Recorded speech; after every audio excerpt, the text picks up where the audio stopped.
Ladies and gentlemen, please give a warm welcome to Captain Paul Watson. Thank you.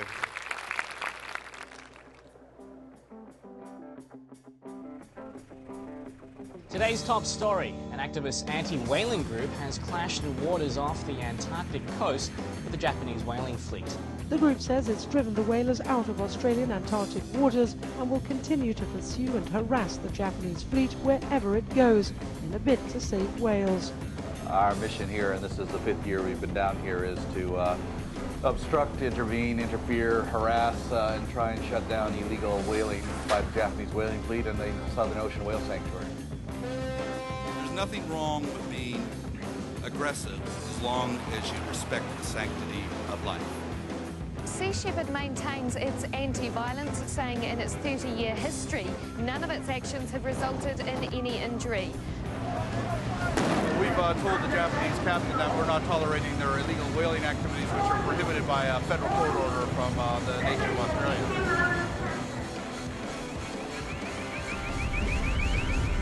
What Japan's doing down there is completely illegal. They're killing endangered species in an international sanctuary.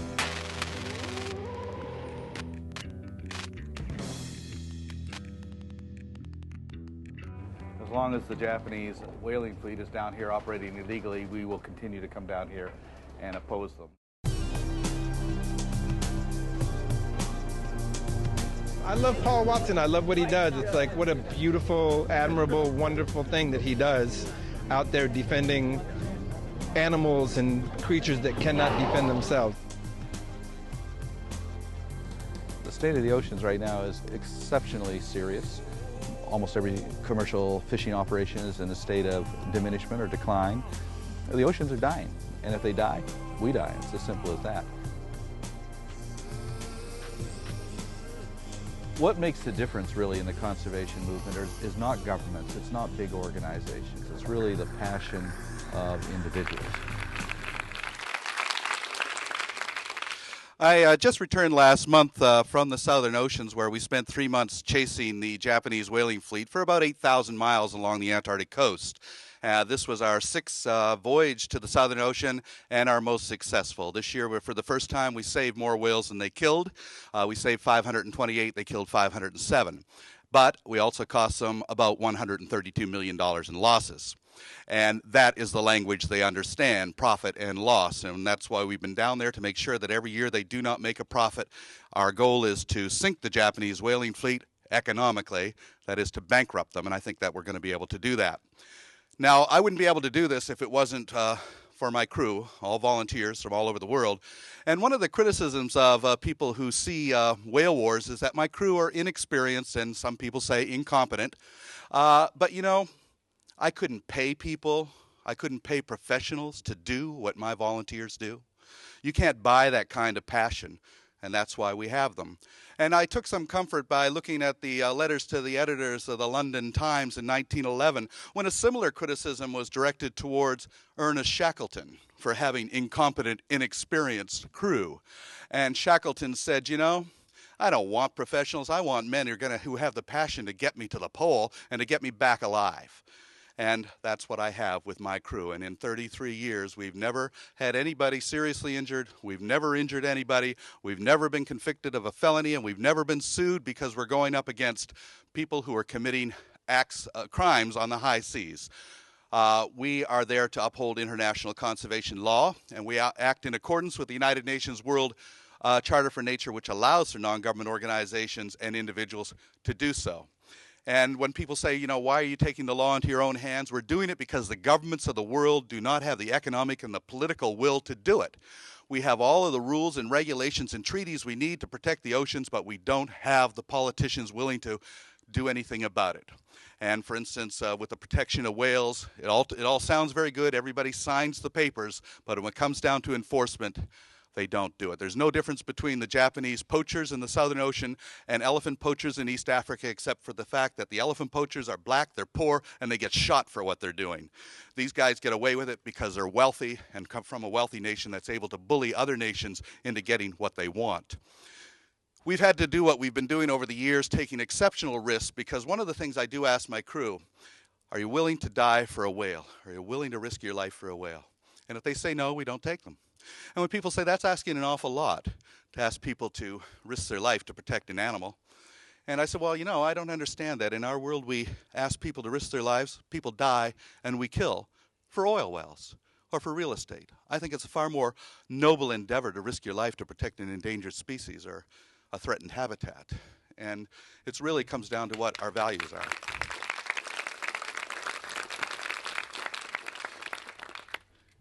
One of the things that I've found over the years that is required really to do what we do is to have an immunity to criticism. And quite frankly, I don't really care what people think about what we do out there. And I'll tell you why. My life was changed back in 1975 when I was first mate on the Greenpeace voyage to protect the whales. And we had come up with this idea to save whales. We were reading a lot of Gandhi at the time. We thought all we had to do was put ourselves between the harpoon and the whales, and nobody would risk killing a human being to kill a whale. And so in 1975, in June, Bob Hunter and I found ourselves in a small little rubber boat in front of a Soviet harpoon vessel, only 60 miles off the northern coast of California. This is before the 200-mile limit. And in front of us, 8 magnificent sperm whales that were fleeing for their life. And every time the harpooner tried to get a shot, I would maneuver my boat and block his path. And this worked for about 25 minutes until the captain on the Soviet vessel came down the catwalk. He screamed into the ear of the harpooner. He looked at us and he smiled and brought his finger across his throat, and that's when we realized Gandhi wasn't going to work for us that day. A few moments later, there was this incredible explosion, and the harpoon flew over our head and slammed into the backside of one of the whales in front of us. It was a female, and she screamed. It was like a woman's scream. It was very eerie, and she rolled on her side in a fountain of blood, and suddenly the largest whale in the pod slammed the water with his tail and disappeared. And he swam right underneath of us and threw himself out of the water, hurled himself straight at the harpooner on the Soviet vessel to protect his pod, to protect his kind. But they were ready for him with an unattached harpoon, and he very nonchalantly pulled the trigger and sent a second harpoon point blank into this whale's head, and it exploded, and the whale fell back in the water, screaming in agony, rolling on the surface. And as he rolled about on the surface, I caught his eye, and he looked at me, and he dove. And I saw a trail of bloody bubbles coming at us real fast. And this whale came up and out of the water at an angle so that the next move was just to simply fall forward on top of us and crush us. And as his head rose up out of the water, and I saw this eye come out from the ocean, and I looked into that eye, I saw something in that eye that changed my life forever, because I saw understanding. That whale understood what we were trying to do, because I could see the effort that the whale made to pull himself back. I could see his muscles clench.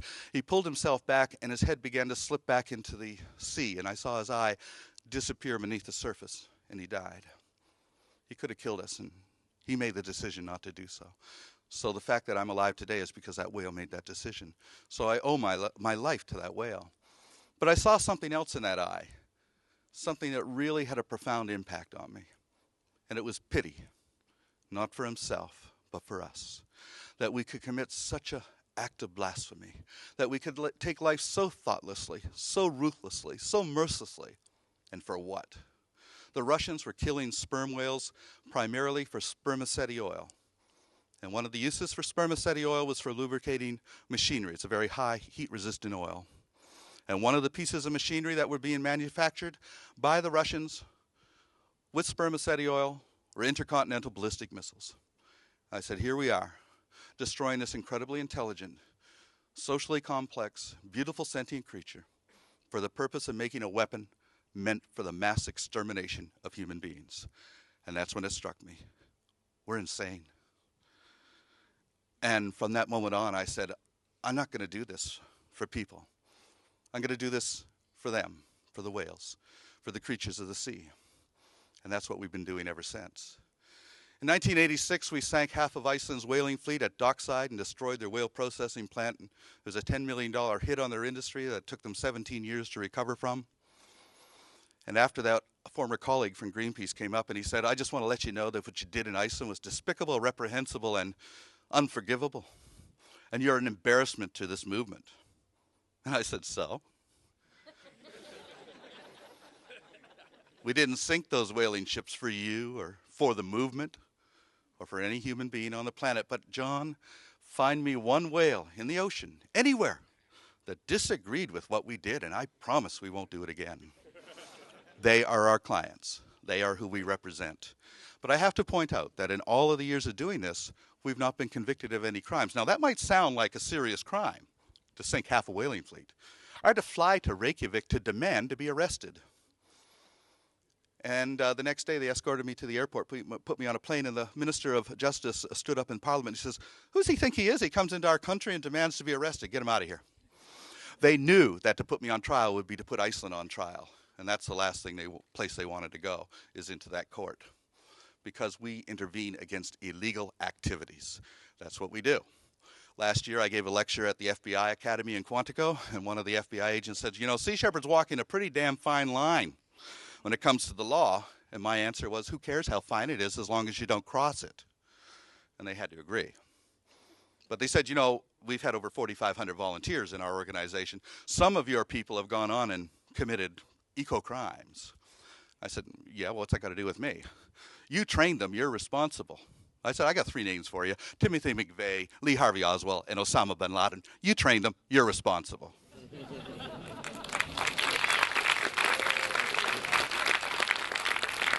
The fact is that, you know, we get called a lot of things. I get called an eco-terrorist a lot.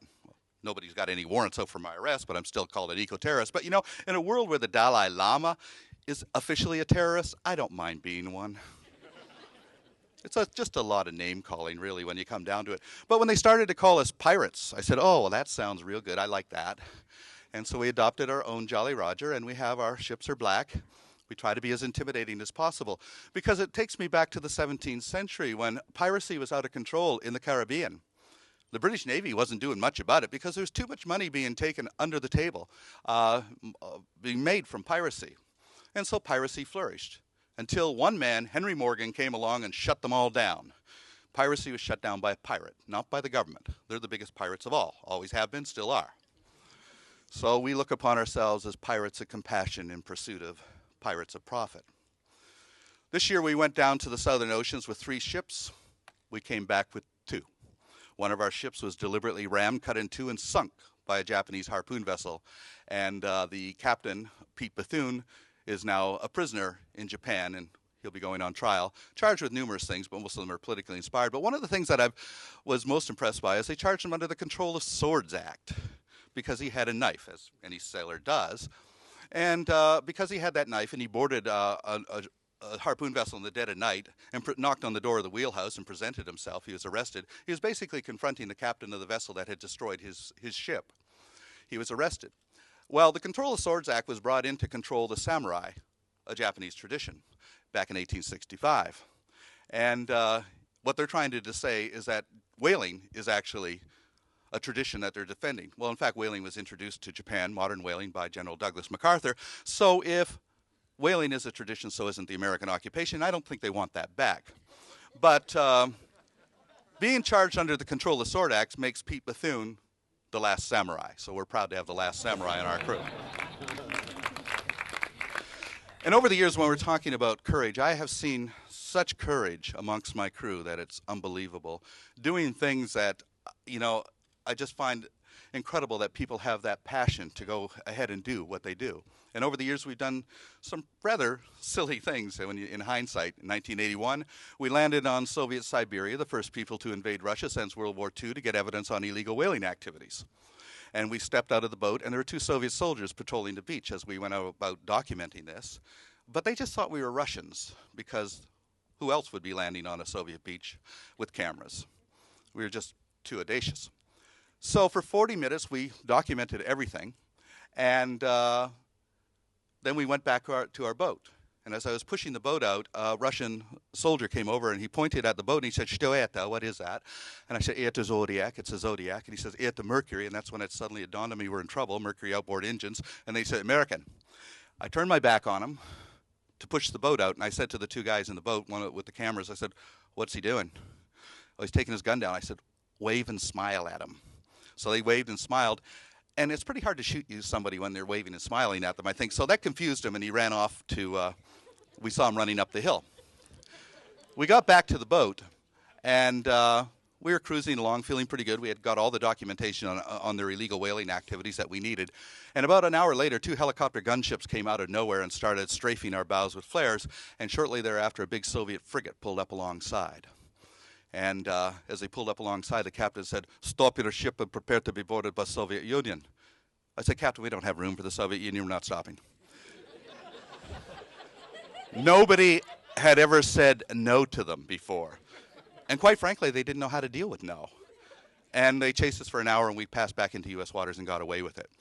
And we've got away with these things so many times. Like in 1979, we had chased the pirate whaler Sierra across the Atlantic, and I had it cornered in a harbor in Portugal. And I brought my crew in together. I had 20 crew, well, including myself. And I said, "Look, I can't say you're not going to get hurt on this. We're going to go out and we're going to ram that ship and we're going to disable it because it's a pirate whaling ship and it's about time its career was ended." And I said, "But I can guarantee you one thing. We're all going to go to prison in Portugal because there's no way we can get out of that.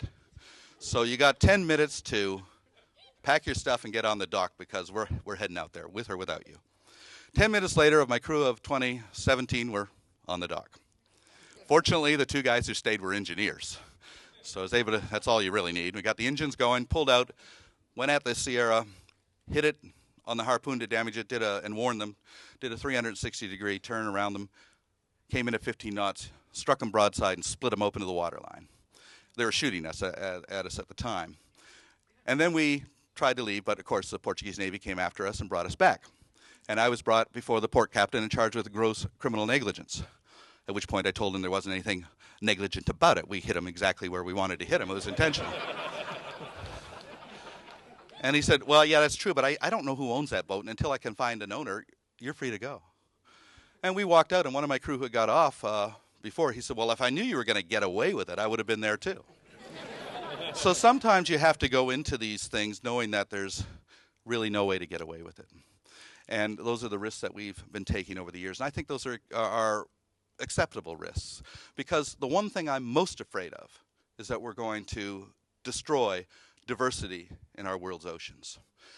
And if that happens, we're all in serious trouble. And every single commercial fishery right now is in a state of collapse. And every species on this planet is a rivet in the hull of the biosphere of spaceship Earth. And we're going to pull one species too many, and we're going to have some very serious problems with our life support system. Because there are basic laws of ecology, the law of biodiversity, the law of interdependence of those species, and the law of finite resources. And no species has ever survived on this planet without living in accordance with those 3 basic laws. And last year I was severely criticized on the Fox network because I said, worms are more important than people. And everybody got really upset. But, I made that statement intentionally. Why? Because it's true. Worms are more important than people. Why? Because they can live on the earth without us. We cannot live without them. Bees are more important than we are because we can't live without them. They can live without us. And that's what we have to realize and understand, that if we're going to survive on this planet, we have to respect the rights of all of those species to survive because we need them more than they need us. Thank you.